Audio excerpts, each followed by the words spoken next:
It's the coordination. Yeah, it's really the way they all know their roles and they play them so effectively. Right.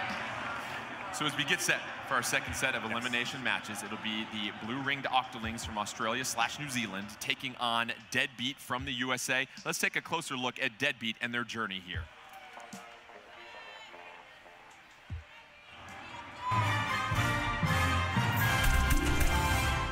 Team Deadbeat, the U.S. representative in the 2017 Splatoon 2 World Inkling Invitational. Their combined skill set is a culmination of years of practice, truly masters of the game. Splatoon's a fun game, it's fast-paced, it's exciting. I've been playing since the launch, which was about 2 years ago, and I just kept playing because I couldn't find any other game that interested me. There's a lot of depth in the game. What I really like about my team is that they're willing to put in the work to get better. I just love Nintendo games, I love shooters, so naturally I love Splatoon. Honestly, it's just a fun little game I play in my free time. Beautiful. These are the moments that make the Splatoon community so wonderful. You can feel the emotion.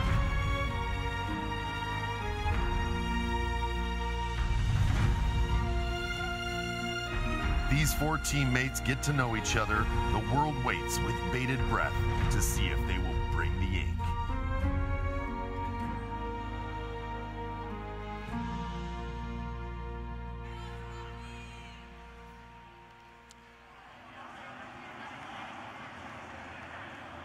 Deadbeat, the winners of the 2017 Splatoon US Inkling Open.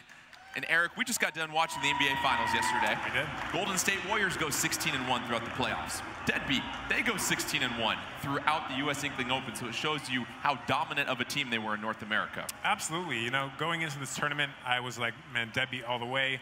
And, you know, we'll see what happens. I mean, I was kind of surprised in the opening rounds, actually, how some of those matches went. But, you know, anything can happen. But you know, Witt says he learns from watching his own mistakes, and Tim loves tower control, and I mean, Hexen loves splat zones. So this is a team that I think is really excited to get into this next round and really get out there and have some chances to do something in different modes. Yeah, Eric, Golden State goes 16-1, Deadbeat goes 16-1. No word on if Kevin Durant will join Deadbeat in the offseason, though. But as we get set for tower control here, you and your sports ball jokes. Teams have done such a good job of being able to push the tower forward, but also ink the territory in front of them. And it comes down to that core principle, territory control. What are some of the things these teams are looking for as they're moving the tower and they want to make sure they give a path for their team? They're really looking forward to make sure there's no threats, is what it is. I mean, if you can wipe out the threats and then jump onto the tower, you're free and clear to proceed as you want.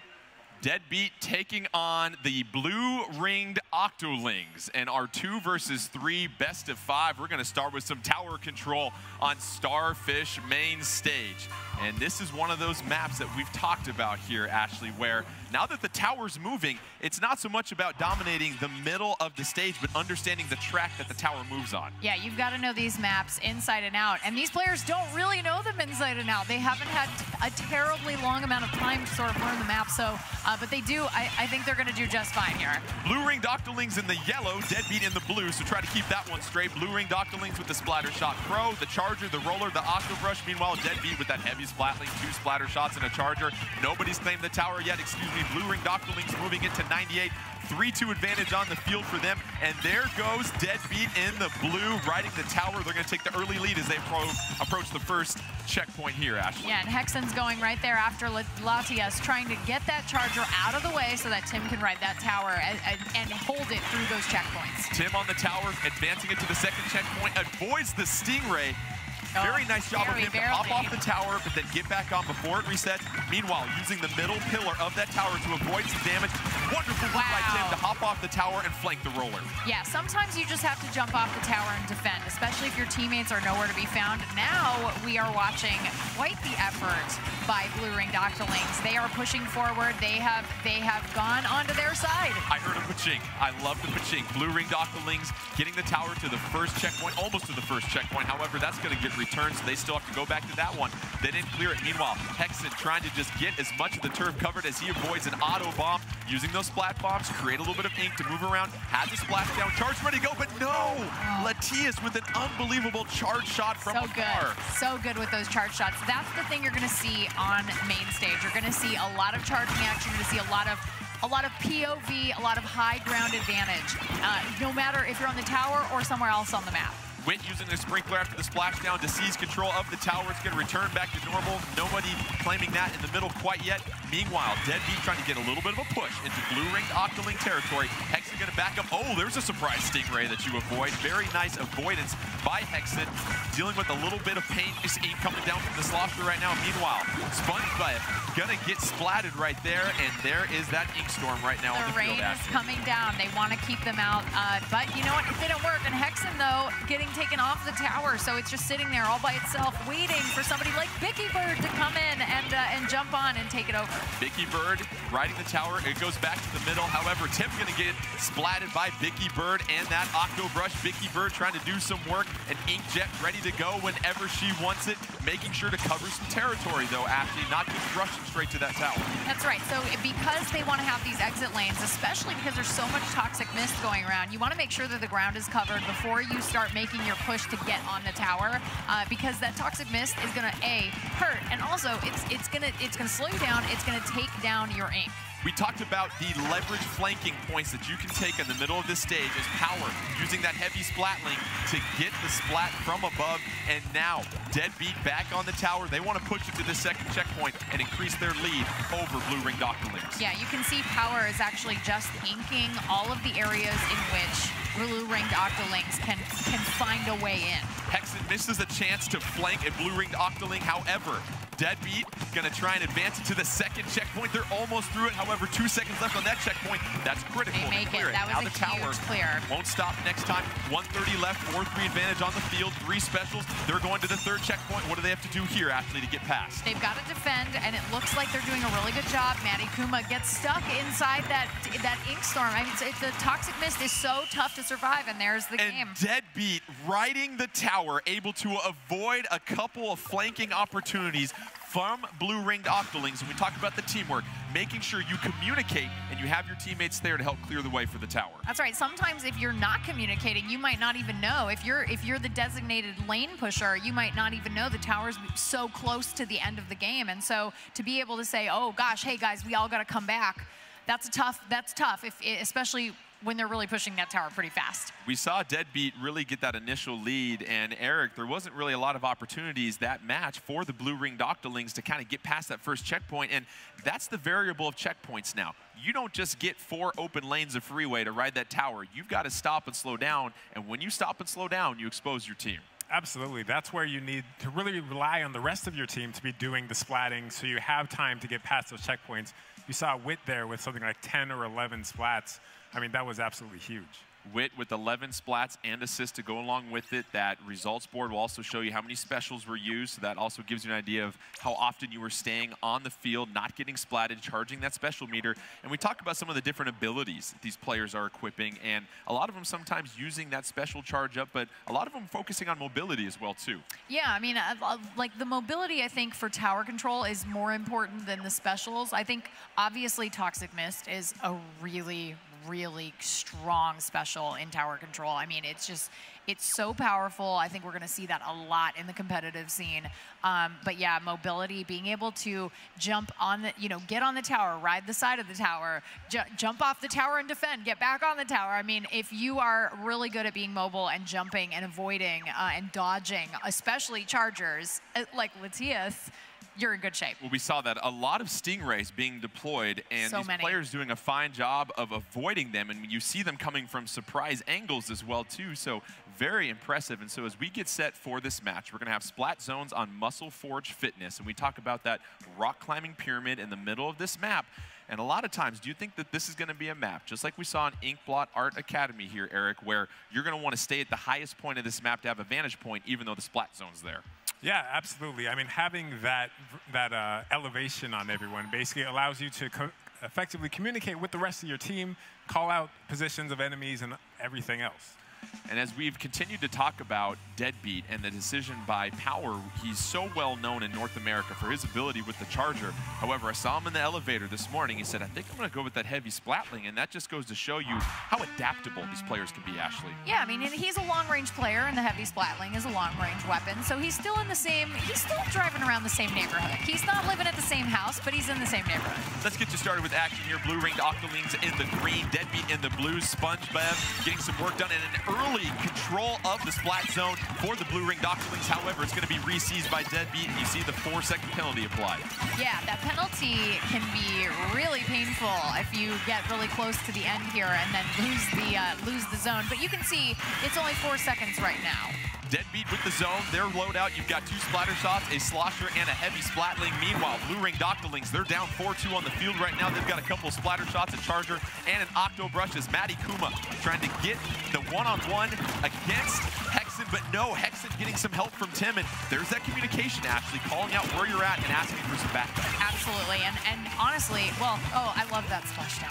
Oh, I love it. SpongeBob with the splashdown, 40-96, 4 minutes left in this one, 41-96. Now let's get that timer rolling again for Deadbeat as they have built a sizable lead early in this one, 4-3 advantage for the team from North America. Meanwhile, they've got the majority of that splat zone coverage. You can see that on that icon up top, 20-96, and for Deadbeat is kind of what we saw on Inkblot Art Academy, sitting at the top and forcing everyone away from the zone. Indeed, and once you have that splat zone, as you can see right now, it is hard to take back. 3, 2, and 1, and that will do it in decisive fashion. Nice, tidy work by Deadbeat. Valiant effort by blue-ringed Octolings in that map, but Deadbeat really seems to be on the same page now, Ashley, and dialed in. Yeah, they're dialed in. I mean, that was the thing we talked about. I mean, maybe there's a little bit of tournament jitters. You got to get out, right? So it's nervous. You guys are looking fresh today.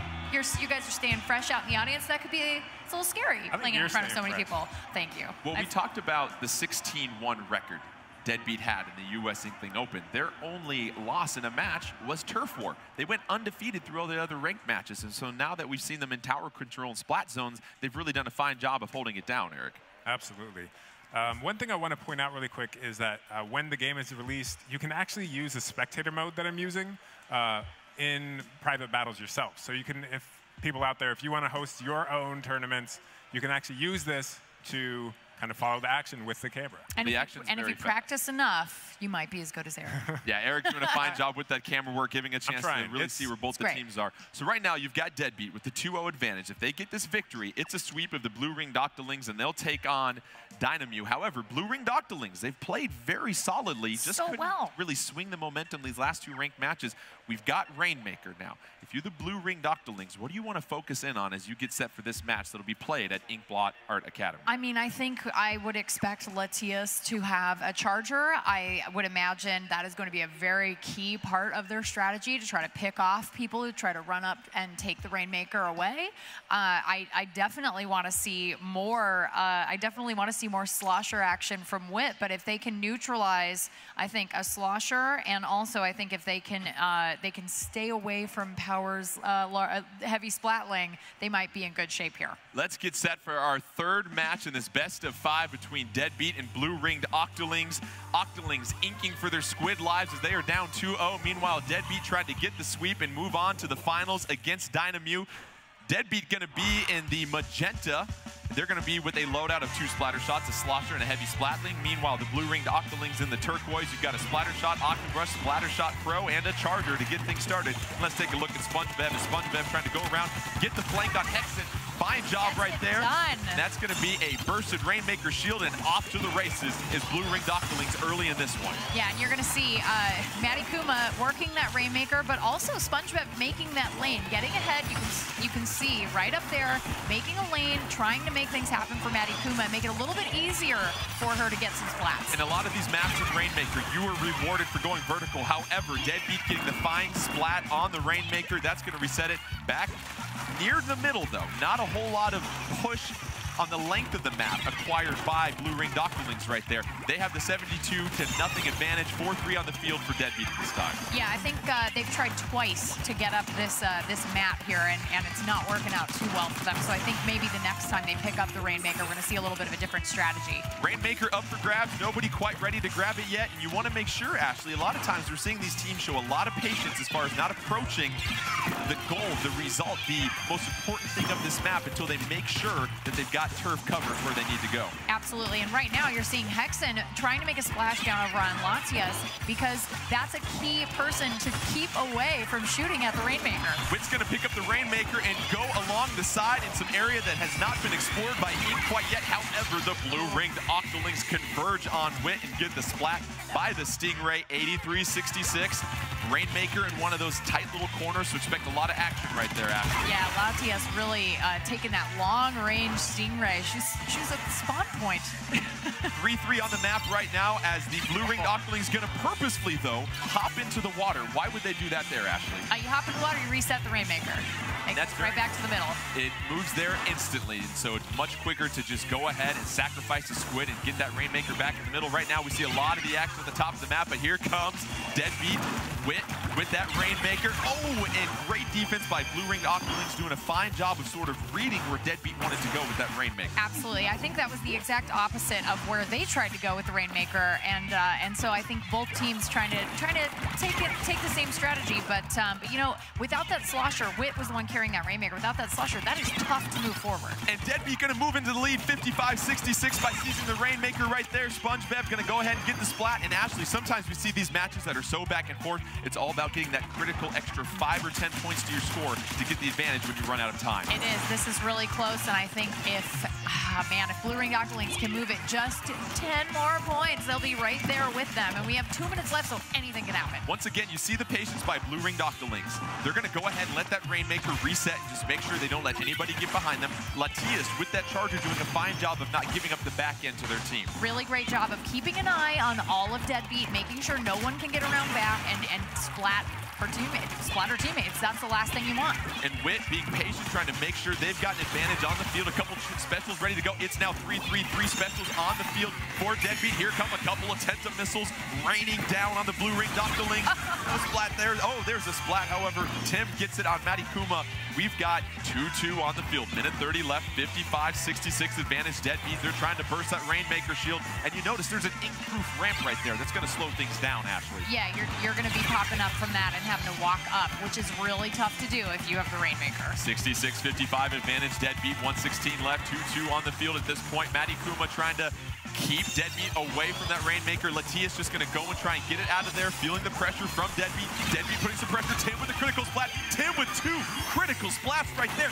And the splashdown. That could be huge to help Deadbeat. Deadbeat going for the slam dunk. However, it's going to get stopped by Blue Ringed Octolings. 55 seconds left. And Tim with an incredible individual effort to help push that Rainmaker. It might have been a little bit of a, maybe a little bit of a mistake for Latias to take the Rainmaker and actually be hesitant and move backwards because she actually brought it closer to the goal. Rainmaker shield going to get Hexen, and Matty Kuma's going to have to move quickly with that Rainmaker. Oh, getting some communication on the map saying, this way, let's go. I've got an avenue for you. And Blue Ringed Octolings trying to go, but no, getting flanked by Tim. Tim coming from behind, getting the splat. 24 seconds left, 66-15. Deadbeat with the advantage. A victory here gives them the sweep, allows them to move on to the finals against Dynamute. A couple specials ready to go for Deadbeat. 13 seconds left. Let's finish this one out here. Deadbeat, all they have to do is play some defense, protect that Rainmaker at all costs. However, SpongeBob has a chance to force this thing into overtime. SpongeBob has to bust the shield. Can they do it in time? Yes, we're headed to overtime, 66-15, but no! Oh, they at the last second. Deadbeat. At the last second. Able to secure it at the end. Blue Ringed Octolings, wonderful effort. Really, they had a chance to force it into overtime, but Deadbeat was sitting there ready to take advantage. And Deadbeat, after stubbing their tentacles a couple times in the round robin play, a clean, methodical sweep as they get set to take on Dynamute in the finals. Yeah, I mean, you know, really, honestly, great level of play in this last game. You saw the top splats and assists from both teams, 14 and 13. Yeah. I mean, it was right there. I actually think that Blue Ringed Octolings had more overall splats that match, but they just weren't able to effectively push the Rainmaker. To convert, yeah. And you mentioned that, and Deadbeat really coming down to that double splat that Tim had. And it was so critical as they were deep into blue ring Octoling territory. They were pushing. We saw Latias grab the Rainmaker, and we look at a couple replays of this match, highly contested. Our first match that wasn't a knockout in this elimination mode. So here's Tim.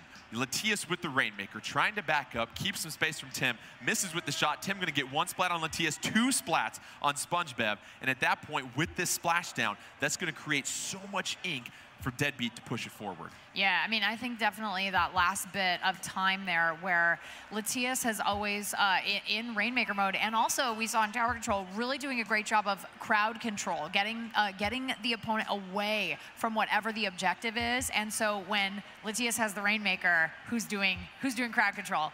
You know, it's tough. That's a tough moment to make as anybody with a charger, especially if you're running support and you're like, oh my gosh, it's right there. Should I go get it or should I hold back? And it's just, that's a choice you make in the game. It's that split-second decision. Impressive performances in the first round of elimination by both Dynamew and Deadbeat. Let's take a look at the bracket as we get set for the final round at the 2017 Splatoon World Inkling Invitational.